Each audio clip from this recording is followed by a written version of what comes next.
guys, welcome back to my channel. We're in the car on the way back from Virginia. Sorry if the camera's a little shaky. There's the husband.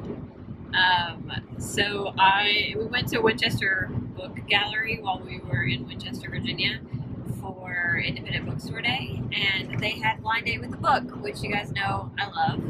So I picked one up, and I think I'm going to call it a series, but I don't know when the next time I'm going to get to a place that has Blind Date with the Book to continue it, but where I open said Blind Date with the Book and then actually read it and vlog the experience of reading it, because I have no idea what's in here.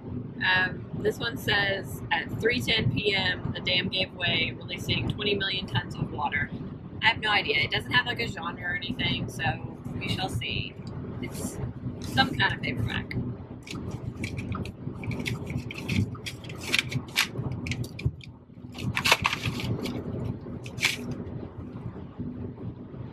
I have no idea. It's by Al Roker. It's so random. It's called Ruthless, Tide. The heroes and villains of the Johnstown flood, America's astonishing Gilded Age disaster. That sounds actually kind of interesting.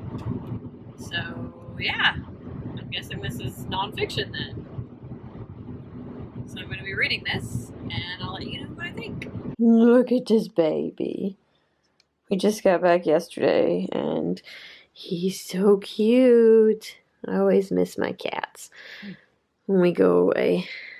And I read a few pages in this morning, not a whole lot, but the writing style is pretty approachable, so I am cautiously optimistic about this. The topic sounds super interesting to me, so I like this kind of nonfiction, and I had never heard of this, so I'm looking forward to reading my Blind Date with the Book.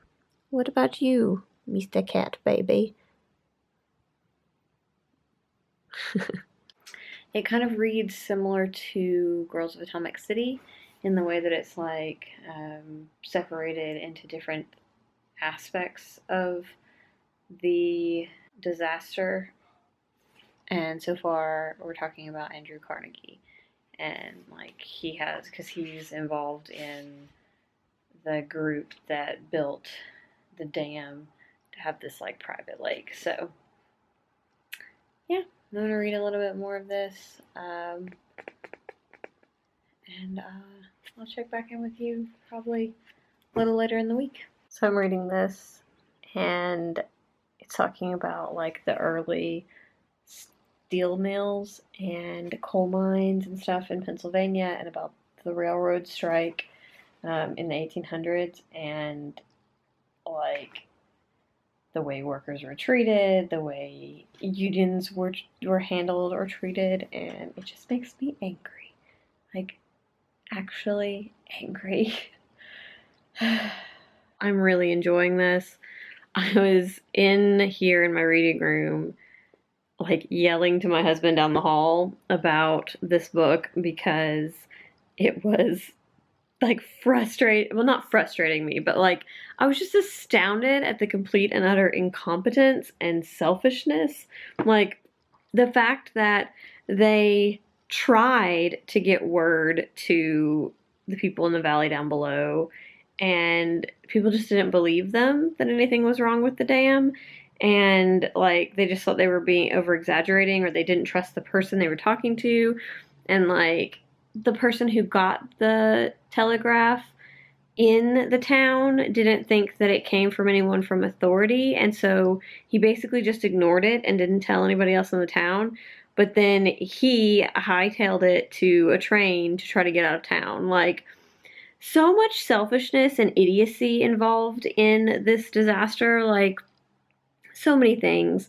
The whole because the dam didn't have anything to do like a controlled release, and the one thing, like the spillway that was like 8 feet below the top of the dam that was supposed to like keep it from cresting, they had also put like all these obstacles in front of it so that the bass wouldn't get out of the lake, because God forbid the fancy fish, which bass are not fancy fish anymore, but at the time the fancy fish get out and the peasants have access to the fancy fish. Like, so much craziness. And then just like the sheer insanity of the fact that like this wall of water was like ripping up, like uprooting trees and picking up like trains and rail tracks and houses and just carrying it down through the valley. Like by the time it got to the city, it was just like this giant mass of everything that came before, which is insane to me. Like nature is crazy. And yeah, this has just been so interesting, which is funny because I think that, you know, had I not gotten this as a blind date with a book, I definitely would not have been drawn to this book. But this is the kind of narrative nonfiction that I really like. And I think this is told really well. Who knew? Al Roker. Also, Al Roker, you have weird hobbies because not only does he have this one, but he also has a book called Storm of the Century, which is about the 1900s, no, 1900 Galveston hurricane. Like, why are you so interested in really old disasters, sir? Anyways, yes, so I'm glad that I picked up that blind date with the book because this has been such a fascinating read. Well, I'm gonna call it a night. I did end up reading the 2 chapters that I wanted to read, so tomorrow I have about 30 pages to read, and then I will have finished this. I'm very excited about it. I finished Ruthless Tide by Al Roker, and I am glad that I got this. So this was an interesting find for a blind date with a book. I don't feel like I've gotten nonfiction in one of these before, but I really enjoyed this. This was a topic that I didn't know anything about. I'd never heard of the Johnstown flood, which is kind of surprising after reading this because it talks about all the ways that it influenced legislation. It kind of helped help the Red Cross take off, and just kind of how influential the events of this were in the history of the United States. And so it's interesting that I've not actually heard of this. I thought the narrative nonfiction element, so the way that it was written, was really approachable. I sped through this pretty quickly, and I think that it's an interesting thing to look at and to kind of use as a lens when we're looking at politics and environment and socioeconomic issues in today's society. So yeah, I would recommend this. I gave it 4 stars, and I'm glad that I came across it. So yeah, I look forward to doing more of these blind date with the book